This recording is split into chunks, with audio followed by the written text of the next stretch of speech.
नमस्कार, आप देख रहे हैं IBC 24। मैं हूं आपके साथ विजय कुमार पंड्या। मध्य प्रदेश की खबरों में आप सभी का स्वागत। अब सरकारी नौकरियों के लिए मध्य प्रदेश में सिर्फ मध्य प्रदेश के लोगों को ही रोजगार मिलेगा। जी हां, प्रदेश की शिवराज सरकार ने यह बड़ा फैसला लिया है। उन्होंने कहा है कि प्रदेश के युवाओं को सरकारी नौकरियां मिले, इसके लिए जरूरी कानून बनाया जाएगा।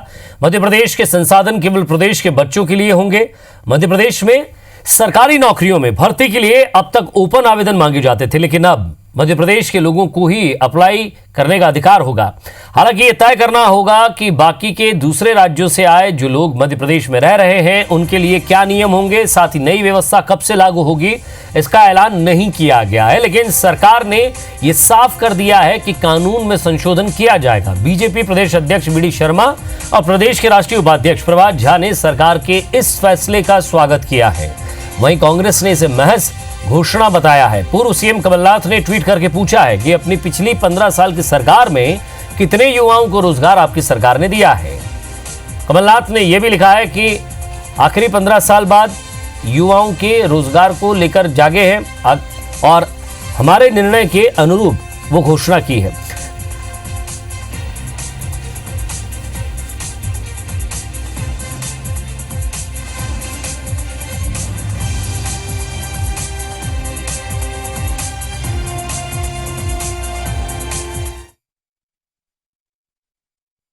मध्य प्रदेश सरकार ने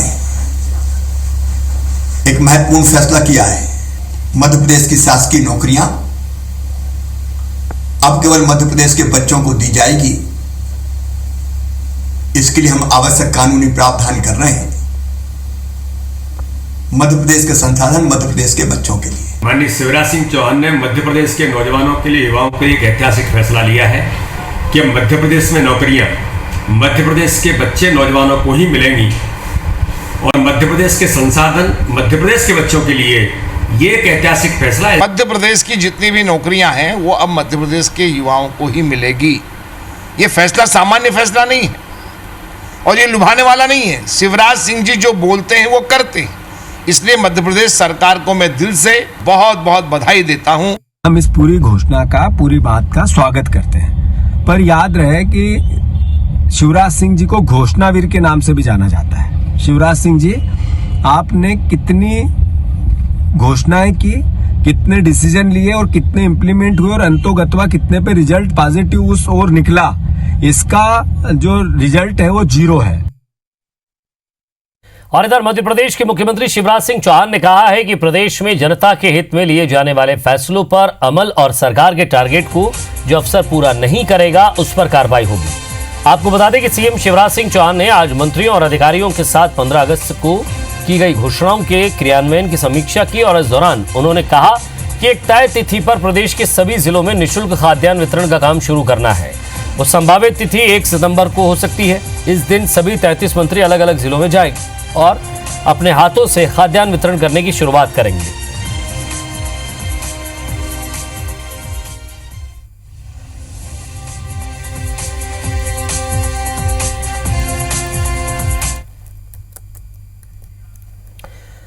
मध्य प्रदेश सरकार छत्तीसगढ़ की भूपेश बघेल सरकार की लोकप्रिय गोधन न्याय योजना को लागू करने पर विचार कर रही है। मध्य प्रदेश के पशुपालन मंत्री प्रेम सिंह पटेल ने कहा है कि वो इस योजना का अध्ययन कर रहे हैं और योजना की सफलता के बाद मध्य प्रदेश में इसे लागू करने पर विचार किया जा सकता है।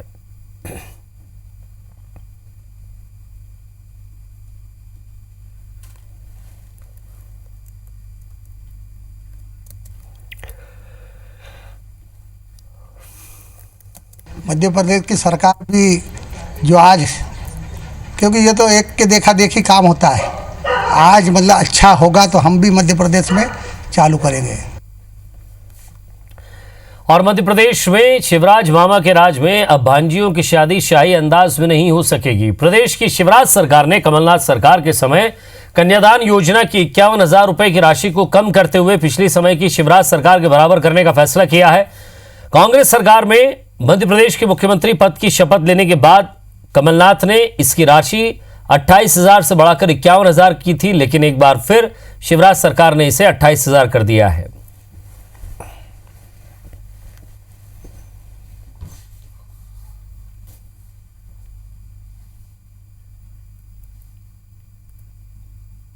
हमारा मुख्यमंत्री जी ने जो नियम बनाया था, हम अभी विचार करेंगे।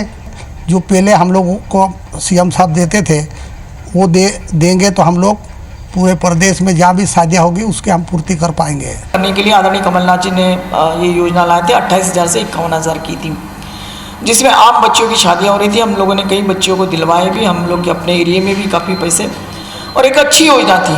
तो ये एक कुठाराघात है गरीब परिवारों के साथ कि वापस ये रिवर्स ले जा रहे हैं। और मध्य प्रदेश में पूर्व मंत्रियों से बंगला खाली कराने पर सियासत गर्मा गई है। पूर्व मंत्री विजय लक्ष्मी साधो ने आरोप लगाया है कि बीजेपी सरकार के टारगेट पर SC ST के कांग्रेस नेता हैं, इसलिए बीजेपी सरकार सिर्फ SC ST के पूर्व मंत्रियों से ही बंगले खाली करवा रही है। साधो ने यह भी कहा कि SC से ताल्लुक रखने वाले सज्जन सिंह वर्मा, विजय लक्ष्मी साधो और ST से ताल्लुक रखने वाले बाला बच्चन और उमंग सिंगार के ही बंगले दुर्भावनापूर्ण तरीके से खाली करवाए जा रहे हैं। जो नोटिस दिए हैं चारों, अगर आपको हटाना है तो सबको हटाओ। आप 4 को नोटिस दिए, इसका मतलब क्या है? हम क्या समझे? हम क्या समझे बताइए? तो ये तो जाति ना, डिस्क्रिमिनेशन है ना, भेदभाव है ना। और मध्य प्रदेश में 27 सीटों पर होने वाले विधानसभा उपचुनाव को लेकर बीजेपी उपाध्यक्ष प्रभात झा ने कहा है कि ग्वालियर चंबल में मुकाबला कांग्रेस और बीजेपी के बीच है। और अच्छी बात यह है कि सिंधिया बीजेपी में है। सिंधिया के बीजेपी में आने से अब कांग्रेस में कोई नेता नहीं बचा है। उन्होंने यह भी कहा कि अब चुनाव व्यक्ति आधारित नहीं बल्कि नीति आधारित होगा। अगर व्यक्ति आधारित होता है तो शिवराज और कमलनाथ में मुकाबला होगा।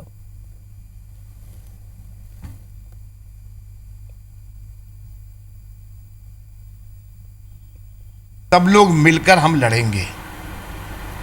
यहां अब लड़ाई है कांग्रेस वर्सेस बीजेपी, पहले भी लड़ी है। अच्छी बात यह हुई है कि ज्योतिरादित्य सिंधिया जो कांग्रेस के बहुत वरिष्ठतम नेता थे, राष्ट्रीय महासचिव थे, वो अब भारतीय जनता पार्टी में आ गए। उनके आने से अब कांग्रेस के पास कोई यहां नेता बचा नहीं है, तो सब लोग मिलकर लड़ेंगे।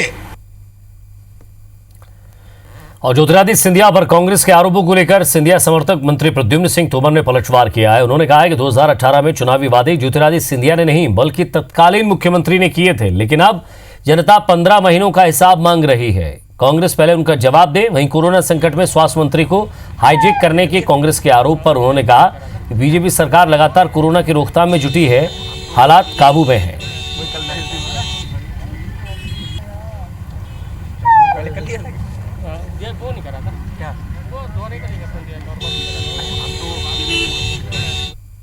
वायदा ज्योतिरादित्य सिंधिया जी का नहीं था, वायदा था कमलनाथ जी का, जिसके लिए वो कुर्सी पे बैठे थे। उन्होंने अपने वायदे भूल गए, अपने वायदों से मुकर गए, जनता के साथ धोखा दिया। जनता उसका जवाब पूछना चाहती है कमलनाथ जी से।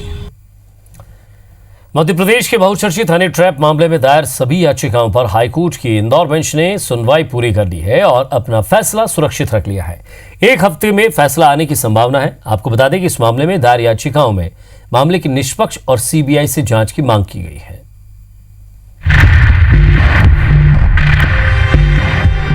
हनी ट्रैप मामले में हाईकोर्ट की इंदौर खंडपीठ में कुल 6 याचिका दायर की गई थी।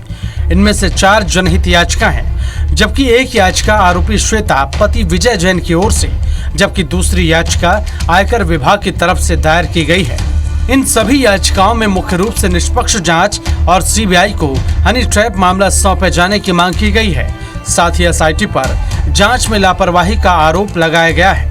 हाईकोर्ट ने मंगलवार को इन सभी याचिकाओं पर सुनवाई पूरी कर अपना फैसला सुरक्षित रख लिया है। 3 महीने बाद उस ऑर्डर की हाईकोर्ट में रिवीजन की कि सब गलत खारिज हुआ। तो एक्चुअली SIT का गठन ईमानदारी से अनुसंधान करने के लिए नहीं था, पर अपराधी IAS IPS ऑफिसर्स को प्रोटेक्ट करने के लिए था। आयकर विभाग ने अपनी याचिका में मांग की है कि SIT ने जो भी सबूत हासिल किए हैं उन्हें आयकर विभाग के साथ साझा करें, क्योंकि हनी ट्रैप मामले में बड़ी संख्या में अवैध तौर पर रुपयों का लेन देन भी हुआ है। वहीं आरोपी श्वेता पति विजय जैन की ओर से दायर याचिका में मांग की गई है कि जो इलेक्ट्रॉनिक एविडेंस पुलिस ने जुटाए उसके आरोपी पक्ष को जानकारी दी जाए। सभी पक्षों ने आज अपना पक्ष रखा है। न्यायालय ने बाकी के संबंध में भी अपना आदेश आना है, सुनवाई हो गई है।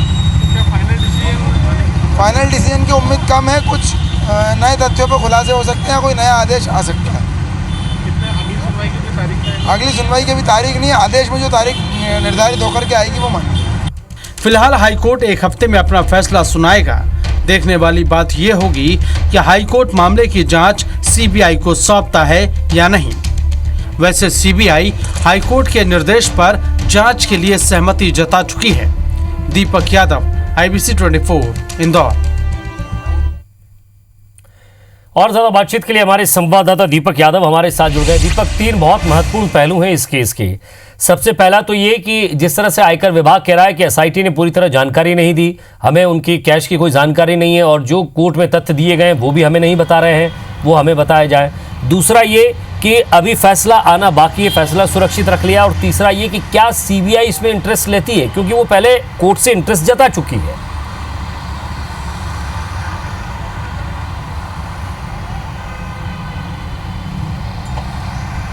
बिल्कुल विजय, अगर हम आज बात करें तो तमाम जितनी भी हाई कोर्ट में पिटिशन्स लगी थी हनी ट्रैप मामले में, सभी की सुनवाई हो चुकी है। इसमें कुल अगर हम बात करें तो 4 जो थी वो जनहित याचिकाएं थी। इसके अलावा 2 अलग अलग पिटिशन्स थे, जिसमें एक आयकर विभाग की तरफ से भी थी और दूसरे एक आरोपी पक्ष है श्वेता पति विजय जैन, उनके वकील की तरफ से भी एक याचिका दायर की गई थी। तो सभी याचिकाओं पर सुनवाई कर ली गई और कुल मिलाकर सभी याचिकाओं का जो मूल उद्देश्य यही था कि इस पूरे मामले की निष्पक्ष जांच की जाए और संभवतः इस मामले को सीबीआई को जांच के लिए सौंपा जाए। इस पूरे मामले की हम बात करें तो शुरुआत से ही हाईकोर्ट समय समय पर निर्देश देता रहा है। इसके अलावा एसआईटी को भी कई बार फटकार लगाई जा चुकी है, क्योंकि जिस तरीके से कोर्ट ने कहा था कि सारे सबूतों को सौंपा जाए, जो स्टेटस रिपोर्ट है उसे सौंपा जाए, लेकिन हर बार जो हीला हवाली करने की वजह से हाईकोर्ट ने जो एसआईटी है उसे भी फटकार लगाई थी। और उसके बाद ये हाल के दिनों में ही जब पिछली सुनवाई हुई थी तब यहाँ पर स्टेटस रिपोर्ट सौंप दी गई और गोपनीय तरीके से कौन कौन इस पूरे हनी ट्रैप के मामले में लिप्त हैं उन सभी के नाम भी यहाँ पर हाई कोर्ट के समक्ष पेश किए गए हैं। फिलहाल की हम बात करें तो आज जो सारी सुनवाई हुई है उसके बाद फिलहाल हाई कोर्ट ने फैसले को सुरक्षित रख लिया और संभवतः एक हफ्ते के अंदर इस पूरे मामले में फैसला आएगा कि इस पूरे हनी ट्रैप मामले की जांच सीबीआई को दी जाती है या नहीं दी जाती है। हालांकि इसके पूर्व में हाईकोर्ट की तरफ से जब सीबीआई को नोटिस भेजा गया था और पूछा गया था तो उस मामले में सीबीआई ने अपनी तरफ से पक्ष रखा था कि वो इस मामले की जांच करने के लिए सक्षम है और सीबीआई की तरफ से सहमति इस पूरे मामले में आ चुकी है। लेकिन जब से ये हनी ट्रैप का पूरा मामला चल रहा है इसमें कई बड़े बड़े रसूखदार फंसे हुए हैं और कहीं ना कहीं पूरे मामले को उलझाने की लगातार कोशिशें की जा रही थी और इसी वजह से अलग अलग याचिकाएं दायर की गई, जिसमें कि सबसे पहली याचिका जो दायर हुई थी वो दिग्विजय सिंह भंडारी, जिनके वकील हैं मनोहर दलाल, उनकी तरफ से पूरी याचिका दायर की गई थी, जिसमें कि सबसे पहली बार सीबीआई को मामले को सौंपने की जाने की बात कही गई थी। इसके अलावा जो शिकायतकर्ता है निगम के इंजीनियर हरभजन सिंह, उसके खिलाफ भी आरोप यहाँ पर दर्ज करने के लिए अपराधी बनाने की बात कही गई थी। इसी तरीके से एक और जो है PIL दाखिल की गई थी जो कि एडवोकेट शिरीष मिश्रा की तरफ से दाखिल की गई थी। इसी तरीके से जो बरखा सोनी की तरफ से भी याचिका दायर की गई कि उनकी गिरफ्तारी जो है गलत तरीके से की गई। तो इसके अलावा एक जो अन्य आरोपी है श्वेतापति विजय जैन, उनकी तरफ से भी ये याचिका दी गई है कि जो पुलिस ने एविडेंस कलेक्ट किए हैं, जो इलेक्ट्रॉनिक एविडेंस कलेक्ट किए गए हैं जिनकी जांच हैदराबाद में भेजी गई है,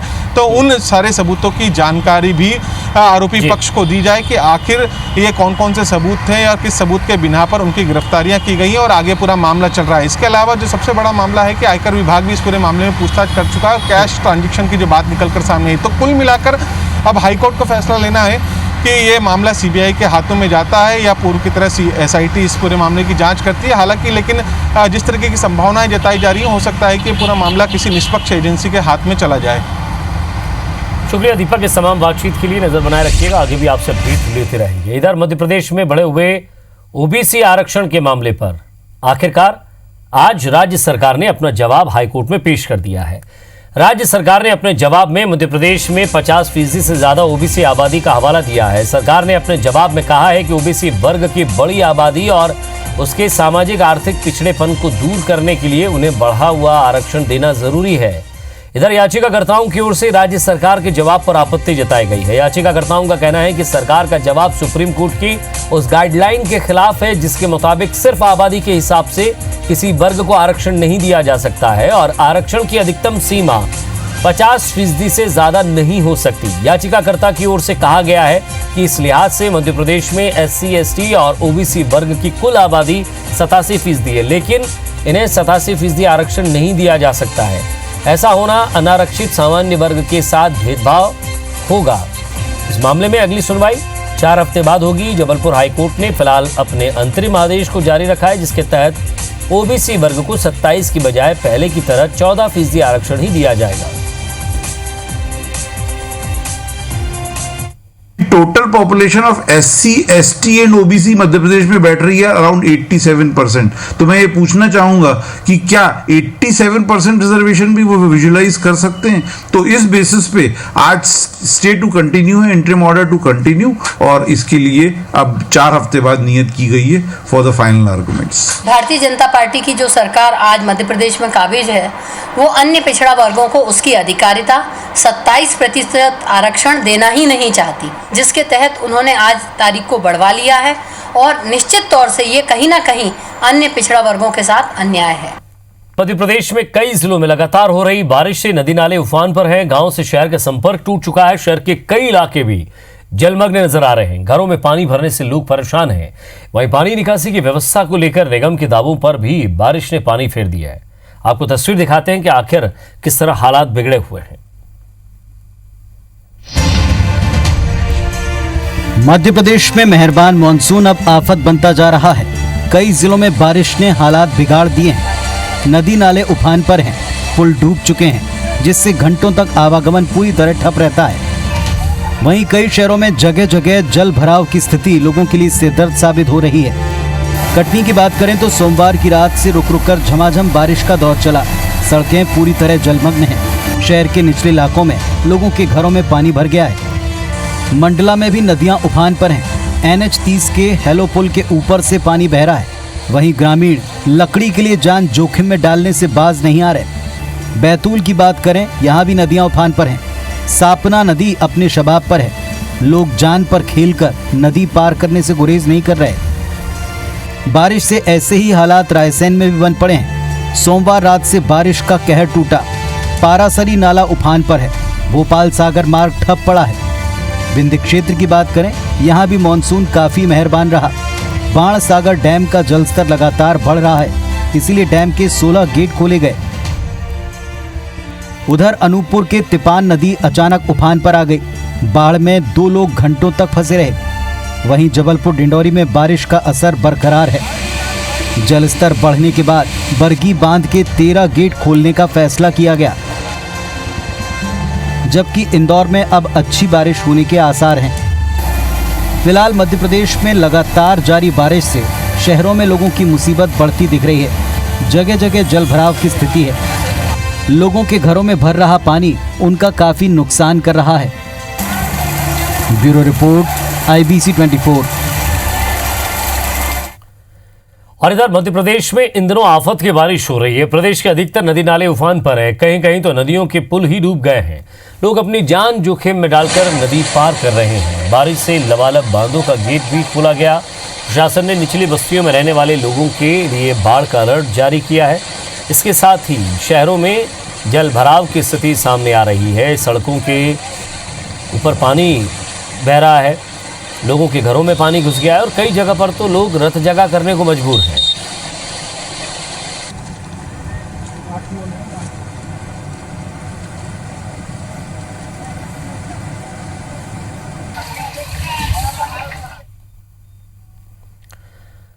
और इसी के साथ मेरा मध्य प्रदेश में फिलहाल इतना ही। नमस्कार।